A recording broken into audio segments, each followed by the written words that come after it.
Assalamualaikum warahmatullahi wabarakatuh.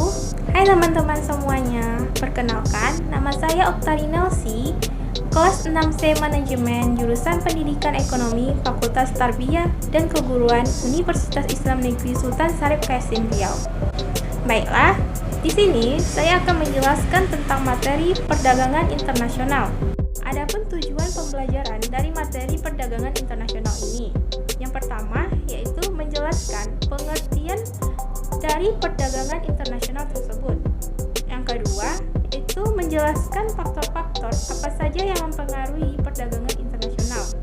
Dan yang ketiga yaitu menjelaskan manfaat dan hambatan dari perdagangan internasional. Baiklah, mari kita simak penjelasan dari video berikut ini.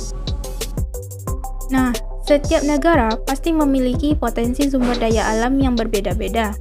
Contohnya, Saudi Arabia kaya akan minyak bumi, akan tetapi mereka juga memerlukan sumber daya alam lainnya, seperti karet. Sedangkan di Indonesia, produksi minyak bumi belum mencukupi dalam negeri, tetapi Indonesia merupakan penyumbang 21% dari produksi karet di dunia. Perbedaan potensi sumber daya alam yang dimiliki Saudi Arabia dan Indonesia menyebabkan terjadinya perdagangan internasional tersebut. Saudi Arabia memperdagangkan minyak bumi ke Indonesia, sedangkan dari Indonesia menjual karet ke Arab Saudi. Maka, terjadinya perdagangan internasional menimbulkan aktivitas yang dinamakan dengan ekspor dan impor. Ekspor adalah aktivitas mengirim atau menjual barang ke negara lain. Negara pelaku ekspor ini biasanya disebut dengan eksportir. Sedangkan impor masuknya barang dari negara lain. Negara pelaku impor ini biasanya disebut dengan importir. Perdagangan internasional adalah proses pertukaran barang dan jasa antara dua negara atau lebih dengan tujuan mendapatkan keuntungan atau laba. Nah, teman-teman, sekarang kita akan membahas tentang faktor apa saja sih yang mendorong terjadinya perdagangan internasional. Faktor yang mendorong terjadinya perdagangan internasional diantaranya ialah yang pertama, perbedaan sumber daya alam yang dimiliki oleh setiap negara. Perbedaan potensi sumber daya alam pada masing-masing negara dipengaruhi oleh luas daerah, letak geografis, dan iklim. Yang kedua, yaitu perbedaan tingkat kualitas sumber daya manusia. Suatu negara yang kualitas sumber daya manusia yang tinggi akan menghasilkan barang dan jasa dengan mutu atau kualitas yang lebih baik. Yang ketiga, perbedaan ilmu pengetahuan dan teknologi. Negara yang menguasai ilmu pengetahuan dan teknologi akan mampu memproduksi barang dan jasa yang lebih banyak, bermutu dan efisien dibandingkan dengan negara yang tidak menguasainya. Keempat, perbedaan budaya suatu bangsa. Perbedaan budaya suatu negara akan sangat mempengaruhi barang yang dihasilkan. Misalnya, seni ukir dan batik Indonesia merupakan daya tarik tersendiri bagi negara lain untuk membeli barang tersebut. Demikian pula dengan keramik Cina yang menjadi daya tarik tersendiri bagi negara lain. Yang kelima atau yang terakhir yaitu perbedaan lain yang mempengaruhi perdagangan internasional. Contohnya, perbedaan harga barang, perbedaan upah dan biaya produksi, serta perbedaan selera.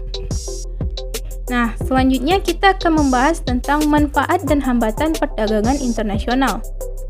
Manfaat perdagangan internasional diantaranya, yang pertama, mempererat hubungan antara negara baik secara bilateral maupun multilateral.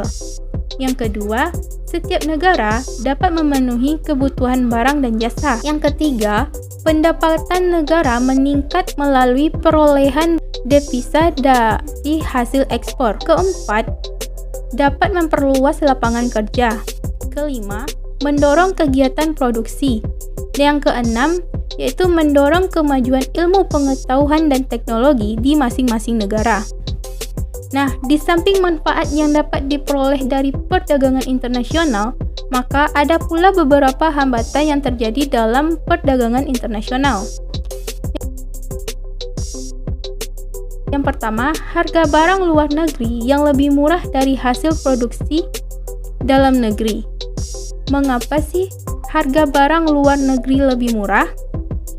Ada beberapa negara yang menganut politik dumping, yaitu kebijakan menjual barang di luar negeri lebih murah daripada di dalam negeri. Kebijakan ini bertujuan untuk meningkatkan devisa negara. Yang kedua, biaya masuk yang tinggi. Yang ketiga, adanya potensi. Potensi adalah kebijakan untuk melindungi produk dalam negeri. Yang keempat, yaitu adanya kuota. Kuota merupakan kebijakan untuk membatasi jumlah ekspor dan impor barang dari suatu negara. Hambatan perdagangan internasional yang lainnya yaitu pertentangan politik dan peperangan. Demikianlah penjelasan dari saya, lebih dan kurang saya mohon maaf. Wassalamualaikum warahmatullahi wabarakatuh. Sampai jumpa di materi selanjutnya.